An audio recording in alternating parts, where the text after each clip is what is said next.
Hey Canucks fans, it's yet another Canucks game day, and I think we should give Petey some love. I'm Canuck Clay. This is my Canucks take all in one take. It's Clay's Canucks commentary for Monday, March the 28th. If you're new, here's what you should do. Hit the subscribe button now for daily Canucks insight that's positive, timely, and trustworthy. Thanks to everyone who joined me for my live stream last night. It was a lot of fun, as always. And thanks for the great feedback on my first green screen video. Yes, I resurrected the What Were They Thinking, basically a reaction breakdown type video. And I utilized a green screen for the first time. And it took a while to get used to, but I think the results turned out really well. So I hope you check out that vlog when you can. It was a breakdown of the crazy 60-second sequence from the Canucks Stars third period on Saturday night.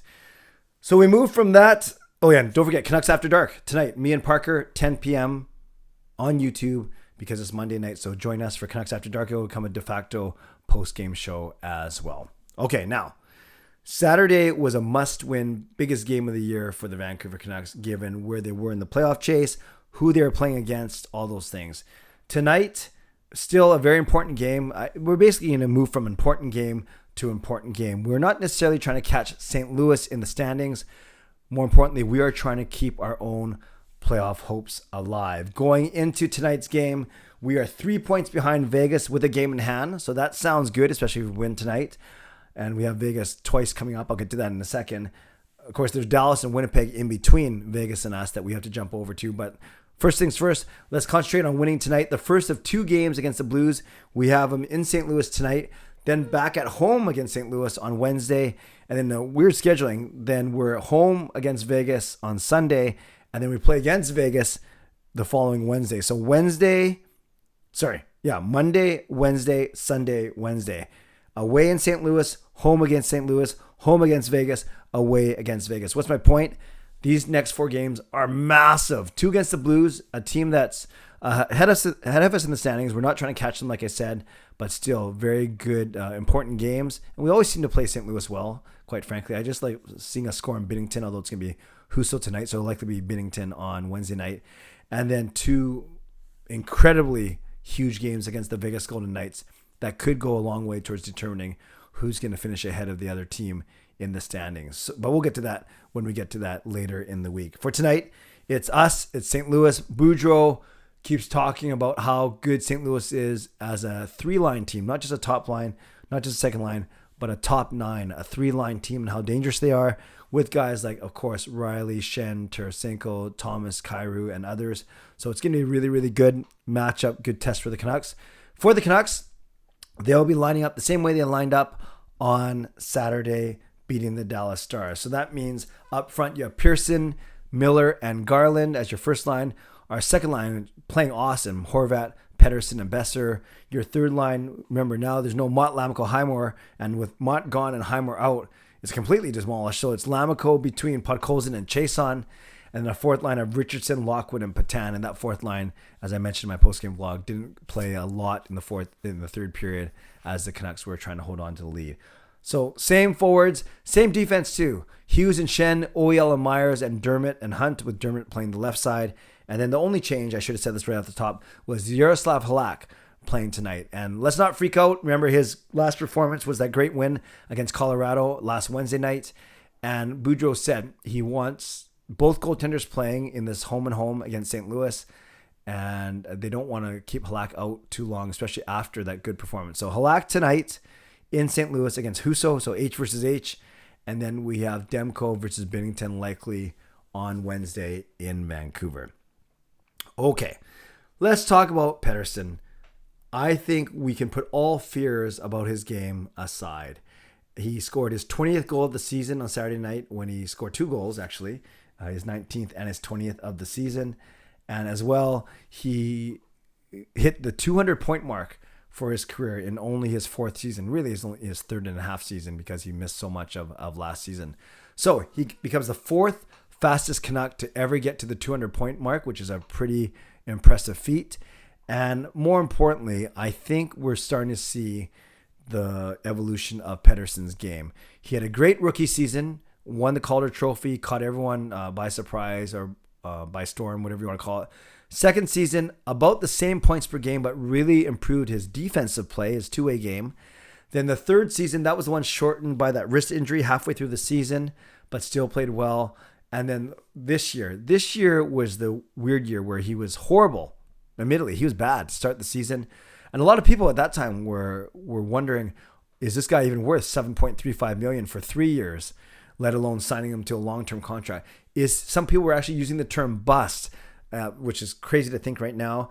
And I don't know if it's a change in coach, a change in attitude, just getting healthier with his wrist, or maybe overall just a better attitude. Whatever it is, he has played so well under Bruce Boudreau. So let's kind of look this year. In the first 25 games under Travis Green, he had 4 goals, 8 assists, 12 points. So 12 points in 25 games. That's only 0.48 points per game, a far cry from his career average heading into this season of 0.93 points per game. So basically half of that. So he's scoring 0.8 points per game. He only had 12 points in 25 games. He was a -6. He only had a 7% shooting percentage, and he was getting 1841 in ice time. Contrast that to the games under Bruce Boudreau now, 40 games for Pettersson. He's gone 35 points in those 40 games, so 16 goals, 19 assists, 35 points in those 40 games. That's a 0.88 points per game percentage, which is right along his career average of, like I said, 0.93 coming into the season. And then he's up to a +6 as opposed to a -6. And his shooting percentage in the past 40 games has been 20.5, 21%, which is a lot better than the 7%. And his ice time's actually gone down by just under a minute. He's at 17:59 per game under Bruce Boudreau in those 40 games. So overall, it's really a tale of two seasons. He was a 0.48 points per game guy in the first 25 games, and in the 40 since, he's been a 0.88 points per game. And to remind you, in his rookie season in 18-19, he had 66 points in 71 games, 0.93 points percentage. In his next season, 2019-2020, I wasn't sure if I should say the year first or the you know what I was trying to do there. He had 66 points in 68 games. So 66 points again in 3 fewer games. So a higher points percentage, 0.97 points per game. And then last season, only 26 games, but he had 21 points in those 26 games. And that's a 0.81 points per game. So coming into the season, he was at 0.93 points per game. And now add both the first half and second half per se together, he's had 47 points in 65 games, 0.72 points per game. Now you might say 0.72, well, man, that's so far off. But remember, in the last 40 games under Boudreau, he's been at 0.88 points per game, and that includes a 4-game scoreless streak in January, and then since then he's only had 1 3-game scoreless streak. And aside from that, it's been no more than 1 or 2 games between points. He's had many multiple point games, including a couple 3-point games. So I think it's safe to say that PD is back. And it's kind of fascinating to see how a lot of his success has been on the wing. We traditionally thought of him as a center. As soon as he got here, Travis Green put him in the middle, centering the Lotto line. And now how things have changed. Miller is now centering our first line, and PD is playing the wing on a second line. I think Boudreau likes to load up his top 6, as I've been talking about, and then you can't do that if you have Miller, Horvat, and Pettersson all playing in the middle. So that's kind of interesting to see PD play on the wing. He doesn't carry the puck as much as a winger, but he's forced to skate harder, I would say. No, not skate harder, but just kind of play a different game along the boards, but still looking for opportunities to get his wicked wrist shot and his snap shot and slap shot all off, sometimes on the power play. One other big change in his game too, compared to before, is he's now playing shorthanded minutes. So it's interesting to see his ice time go down under Boudreau while he's been gaining shorthanded minutes. That means he's playing less time at even strength because they're using him shorthanded.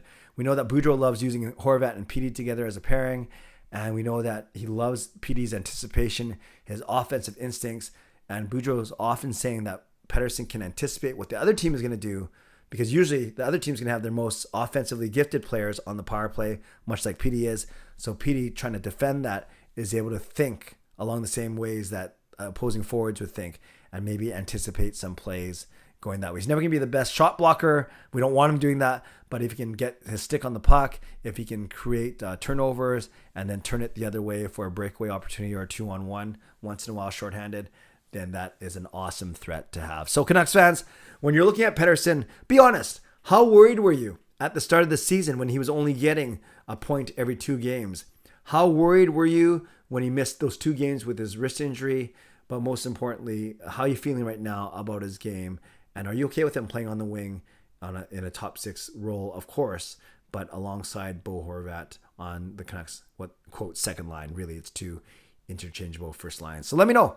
Let me know what you think about PD's game this season and what you thought of him throughout the season. Have you always had unwavering faith in him, or has it actually wavered and gone up and down throughout the season? As well, as always, give your score prediction. I was only 1 off. I said 4-2 on Saturday night. The Canucks won 4-1. I think this one's going to be a tighter, but I still think they're going to win. So I'm going 3-2 Vancouver. And since we're talking about him, let's go with PD with the first goal for the Canucks. So leave your score prediction. Leave your first Canucks goal scorer in the comments down below. Okay, that's a lot there. If you made it this far, 11 minutes in, why don't you write down, make it 2 words. Just say, let's go green screen. Let's go green screen, because I'm still excited about my goofy little video from last night. 2 words, green screen, all caps. People wondering what the heck you're talking about, but maybe you'll make them watch this video or last night's video. Okay, friends, I want to give a shout out to my sponsors, Perform and Transform, personal training and weight loss. Sign up now for a free 7-day trial. Use the link in my video descriptions. And Advanced City Expert Real Estate Group. Contact Jason Lim and his team for all of your real estate needs. Shout out to legendary Lucas Gates, legendary Justin Credible, legendary Andrew Chang, and Hall of Fame members Jens95, Sim Alexander, Chris Seifert, Adam Brewfield, Shannon Hollingworth, HN7 Fangirl Gaming, Smooth Groove, and Carol Bovenlander. Thanks for your support as always, and thanks to the support of all members of all levels. You are listed in my video descriptions. If you want to become a member of the CCC crew, press the join button underneath this or my videos on the memberships tab on my YouTube channel. Okay, friends, subscribe if you'd like to, like this video if you'd like to, become a member or upgrade if you'd like to, and leave a comment down below if you'd like to. Score prediction, first Canucks goal scorer, and be honest about how were you feeling about PD throughout the season, especially around December. Let me know in the comments below. Stay safe, stay healthy, take care of yourselves, and take care of each other. Enjoy the day. Enjoy the Canucks game tonight. I'll see you at 10 p.m. for Canucks After Dark, me and Parker. God bless, and go Canucks go.